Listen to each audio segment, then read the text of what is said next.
Okay, let's jump right in. Today we're doing a deep dive into, well, a phenomenon, Mr. Beast. This is the creator who basically broke the internet, right? Doing things nobody else would even think of. He built this absolutely massive following and a legacy that's really one of a kind in the digital space. Exactly. And we're drawing from excerpts from MrBeast, a legacy of kindness and reinvention. Mm. Our goal here really is to unpack the story of Jimmy Donaldson. How did he get from these super humble beginnings Mm. to being this global powerhouse? What were those key moments, the philosophies, the partnerships? That's what we want to understand. It's such a wild story, but think about it, just a kid, a camera. How does someone like that even start thinking about, massive impact? Where did that purpose-driven thing even begin? Yeah, and that's where the source material gets really interesting. It wasn't about global domination at first. It was more about curiosity, intense curiosity. So picture it. 2012, Greenville, North Carolina. Just a teenager, Jimmy. No fancy gear, no studio, just his camera. He starts this channel, MrBeast 6000, uploads Minecraft clips, random challenges. And here's the thing, a lot of these videos, 0 views. Literally nothing. Wow, 0 views. So he wasn't immediately chasing viral fame then. It seems like what made him different even back then wasn't just what he posted, but how he thought about YouTube itself. The material says he was chasing understanding, treating it like a puzzle. Yeah. Apparently, he studied everything, thumbnails, titles, trends, just trying to figure out why some stuff worked and other stuff didn't. Most people saw a hobby, maybe. He clearly saw something more. hmm That puzzle idea is so important. It points to this uh, almost scientific method, way before most creators were thinking like that. It wasn't just throwing stuff at the wall. It was systematic, testing things out. That early analytical mindset, it's probably key to why he stuck with it. So many creators would just fizzle out with no views. Yeah, it suggests this obsession really, way beyond just casual interest. He was dissecting success before he even had it. And then, okay, after years of doing this, studying the puzzle, he needed something to, kickstart it all. So 2017 happens. He does something completely unexpected, insane, really. He hits record and starts counting to 100,000. For 40 hours straight. 40 hours. Yeah, no music, no fancy edits, just counting. And the internet just what? Couldn't look away? Pretty much. It just exploded. I mean, millions of views. And suddenly, MrBeast wasn't just some random channel. It was a name everyone knew. What's so fascinating is it wasn't about, slick production. It was the sheer novelty, the endurance, like raw spectacle. It really was genius in its absurdity. But, okay, the next step he took, that's where the narrative really shifts, doesn't it? Most people hit that level of fame, and it's instantly mansions, fancy cars, designer stuff.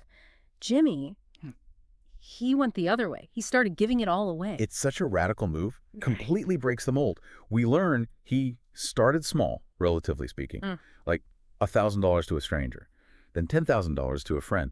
But then it just escalated like crazy. Cars, houses, filling entire grocery stores with free food. There's this one story in the excerpts, it's wild. He literally opened a bank and just told people, take what you need, it's all free. Wow, just take what you want. And the reason why he did this, according to the source, is just as interesting. Every single dollar he earned from those videos, it went right back into the next one, making it bigger, bolder, better. It wasn't about getting rich himself. It was about the impact. That reinvestment strategy is just, it's core to everything. Yeah, and if you think about the whole creator world, that totally changed the game.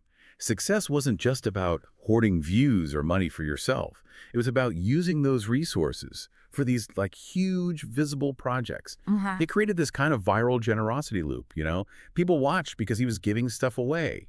And because people watched, he could give away more. It's this self-powering cycle built on, giving. And he wasn't doing this alone, right? Behind all the crazy stunts and the generosity, there was his crew. His best friends, Chris, Chandler, Karl, the whole group. The material really emphasizes they weren't actors. They were his ride-or-die friends from the beginning. Oh, absolutely crucial. Their dynamic is a huge part of the appeal. You see them competing, laughing, getting covered in slime, or, doing insane challenges like sitting in a freezing room for 24 hours. What the source highlights is that fans didn't just connect with MrBeast himself, but with the family he built on screen. That realness, that friendship, you just can't fake that stuff. And it clearly resonated. That authenticity, it seems, carried over into something even bigger. He launched Beast Philanthropy, a whole channel dedicated just to helping people, where every cent helps others. Yeah, and the impact described there It's staggering, honestly, feeding thousands, building wells in Africa for clean water, planting, what, 20 million trees, cleaning 30 million pounds of trash out of the ocean. His No. content shifted from just entertainment to something that, as the source says, actually healed. Hmm. And it's all fueled by his audience. It kind of makes you think about the power creators have now, for real-world change. Definitely. But okay, beyond the videos, the stunts, the philanthropy, he had an even bigger vision, right? He started seeing beyond YouTube, thinking about turning ideas into actual brands. How did that transition happen from creator to like entrepreneur? Right? This is where you really see the business mind clicking into gear. First, there was MrBeast Burger, Hmm. this virtual restaurant concept that just, well, it spread like wildfire. Super smart model, too. Using existing kitchens, low overhead, let them scale incredibly fast. Then came Feastables, the snack brand. And he tied it into his usual style, right? Giving away golden tickets, even Teslas. The idea wasn't just buy my chocolate bar. It was like he was selling fun. And clearly, millions bought into it. It shows that shift, doesn't it? Yeah. From YouTuber to, well, CEO, building this whole empire. It's an incredible arc, and when you look at how he explains his success, he doesn't just say, oh, I got lucky. The material gives us some of his core principles, his sort of wisdom. Right. What are those key ideas? Yeah, he's pretty direct about it, and it kind of goes against the grain. First one, obsession beats talent. He flat out says he wasn't born a genius. Okay, obsession beats talent. That's interesting. How does that play out, especially thinking back to those early days, the zero view videos? Well, it means he just kept grinding.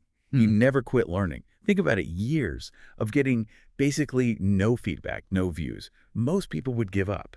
But that obsession meant he kept analyzing, kept tweaking, kept learning from every failure, refining that puzzle approach. It wasn't overnight success. It was like a decade of intense focus.